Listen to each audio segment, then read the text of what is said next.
सीतामढ़ी जिला का सबसे बड़ा दर्दनाक घटना जो कल घटी है। बागमती नदी में एक साथ 4 नौजवान की डूबकर मौत हुई है। इस इलाके के लिए सनसनी खबर है और चारों शव को बरामद कर लिया गया। कल शाम को ही डूबने के बाद 3 शव को बरामद किया गया था। एक जो है बच्चे का जो शव नहीं मिला था उसे सुबह में 5 बजे बरामद किया गया है और चारों शव जो है ग्रामीण द्वारा बरामद किया गया है।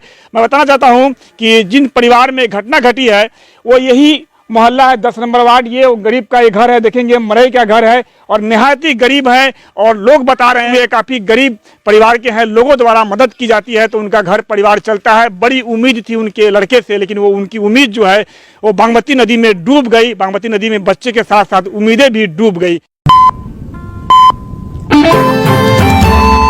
तो इस पंचायत के सरपंच साहब है, क्या नाम है आपका? मेरा नाम है शेख इमरान बबलू। अच्छा इमरान जी, बहुत दर्दनाक घटना घटी है आपके पंचायत में। सीतामढ़ी जे इस क्षेत्र में एक शिवहर लोकसभा में बहुत बड़ी घटना है।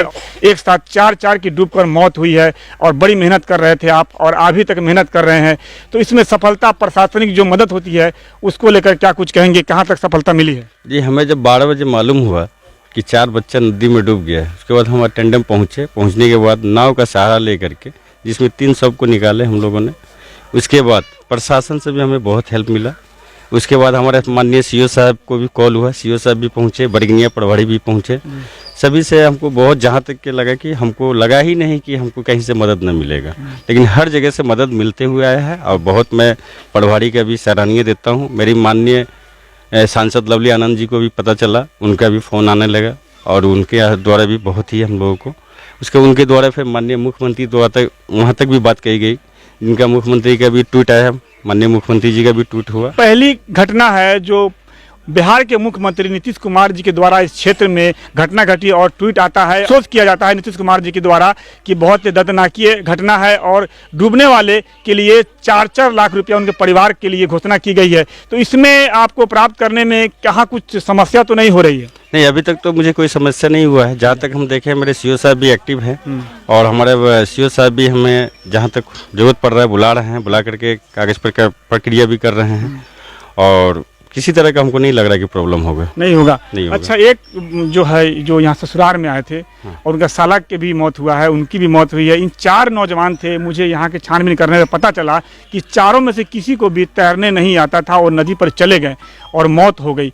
उसके बाद घटना घटी, आप लोगों को खबर मिला, लेकिन आप गाँव के सरपंच है, गरीब परिवार है, इनकी सहयोग अब आप लोग किस तरह से करेंगे और जो यहाँ के नौजवान हैं उनके लिए किस तरह से हिदायत बरतेंगे जो नदी की तरफ न जाए?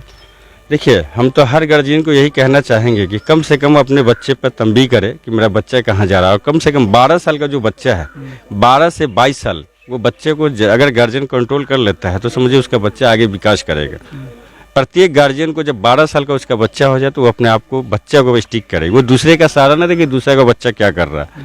अगर ये नहीं कि वो यहाँ जो है गांव देहात में हिसका होने लगता है कि उसका बच्चा जा रहा था, हमारा बच्चा काहे नहीं जाएगा। मतलब इसी प्रॉब्लम में जो एक दूसरा बच्चा आगे जो है इस तरह का शिकार होते चला जा रहा है। सरपंच साहब, सरकार की तरफ से जो टीम है, SDRF की टीम 2 ग्रुप आई थी और उसके अलावा जो NDRF की जो टीम है वो नहीं आई। गोताखोर जो डुबकी लगाते हैं, अगर वो आए होते तो कल शाम को बच्चे के सबको बरामद कर लिया जाता, लेकिन उनके द्वारा काफ़ी देर बाद आए, लेकिन उनके बाद भी अधूरा है। इस पर क्या कहेंगे? नहीं, अक्सर जो है ना, जो डेड बॉडी जो है ना, जो नहीं मिल पाता वो कल होके ही मिलता है। उसमें ना NDRF की गलती है न SDRF की गलती है। ये हम लोगों ने अक्सर देखा है, जो डेड बॉडी रह जाता है वो 1 दिन के बाद ही मिलता है, बिफोर मिलता है। अच्छा, उस समय मिल सकता था ना जो 3? नहीं, उस समय नहीं मिलता। बहुत कोशिश किया हम लोगों ने भी। बड़ा सपोर्ट कर रहे हैं प्रशासन का? नहीं, प्रशासन का क्यों नहीं करेंगे? प्रशासन मेरा सपोर्ट कर रहा था, हम क्यों नहीं करेंगे? सही बोल रहे हैं। सही बोल रहे हैं।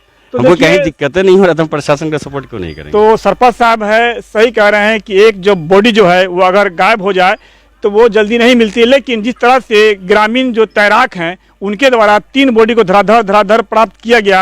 और उसी समय अगर NDRF की टीम आती तो गोताखोर अगर पानी के अंदर उतरते तो हो सकता था, संभव हो सकता था कि उसी समय बॉडी को प्राप्त कर लिया जाता। लेकिन सरपंच ऐसा करने से मना क्यों कर रहे हैं? क्यों ऐसा क्यों लग रहा है आपको कि वो बॉडी नहीं मिलता जो गोताखोर नीचे उतरते? सर, अक्सर हम लोगों ने देखा है, अक्सर देखा है जो बॉडी रखने के बाद नहीं मिलता है, कल होके मिलता है। ये एक घटना नहीं है, कई घटना हम लोगों ने देखा है। चलिए ठीक है। बहुत गर्म धूप है और यहाँ पर जो है 10 नंबर वार्ड है और मोहल्ले में, गांव में, इलाके में जो गम का माहौल है, आप लोग भी अपने बच्चे पर गार्डिंग करें। बता रहे हैं कि डायरेक्टली यहाँ दिल्ली में जो अभी सीहोर लोकसभा से उम्मीदवार जीती हैं लवली आनंद जी, उनके द्वारा क्या कुछ प्रयास किया गया है जो जल्दी आप लोगों के इशू हुआ है चेक? हम जो है सुप्पी के उपाध्यक्ष भी हुए जी, अल्पसंख्यक इसमें प्रखंड अध्यक्ष, और मेरे द्वारा जो सूचना दिया गया, मैं सबसे पहले अपने बीजेपी अध्यक्ष हेमंत कुमार मिश्रा को दिया। उसके बाद मेरा अपने प्रखंड अध्यक्ष जदयू के जो हैं सत्येंद्र नारायण सिंह, उनको भी दिया। सब लोगों ने पहुंचा, उनके सहयोग से माननीय लवली सांसद के यहाँ भी खबर हुई, जो सांसद साहिबा भी फ़ोन पर लगी रही, हमेशा बात करती रह गई, और सांसद साहिबा के द्वारा जो है हमें वहाँ माननीय मुख्यमंत्री के यहाँ भी सुनवाई हुआ। तो भाई बहुत बड़ी बात है, बहुत बड़ी बात है, बहुत जल्दी मुख्यमंत्री द्वारा घोषणा कर दिया गया, बहुत बड़ी बात है, बहुत बड़ी बात है ये हम लोग के लिए बहुत बड़ी बात है। बहुत ही खुशी की बात है कि इतना जल्दी ग्रामीण क्षेत्र में नहीं सुना जाता है, जिसको सुन लिया गया। तो बहुत बड़ी बात है, इस इलाके में मुख्यमंत्री के द्वारा ट्वीट किया जाता है, अफसोस जाहिर किया जाता है और पीड़ित परिवार को 4-4 लाख रुपया देने की घोषणा की जाती है। बहुत सराहनीय काम है नीतीश कुमार जी के द्वारा, जो बहुत जल्द सुनवाई की गई। मैं बताना चाहता हूं कि घटनाएं होती रहती है, घटती रहती है, लेकिन के बाद भी बच्चे उनके हैं, वो जो चले जाते हैं, अपने अपने बच्चे पर गार्डिंग करे, कंट्रोल करे, क्योंकि इस तरह की घटना हुई है, एक साथ 4 नौजवान की जो मौत हुई है, ये कहीं ना कहीं बहुत बड़ी लापरवाही सामने आ रही है और बहुत बड़ी घटना तो है ही है। तो इसी तरह से और भी अपडेट खबरों के लिए हमारे साथ बने रहें, देखते रहें बदलता हिंदुस्तान न्यूज़।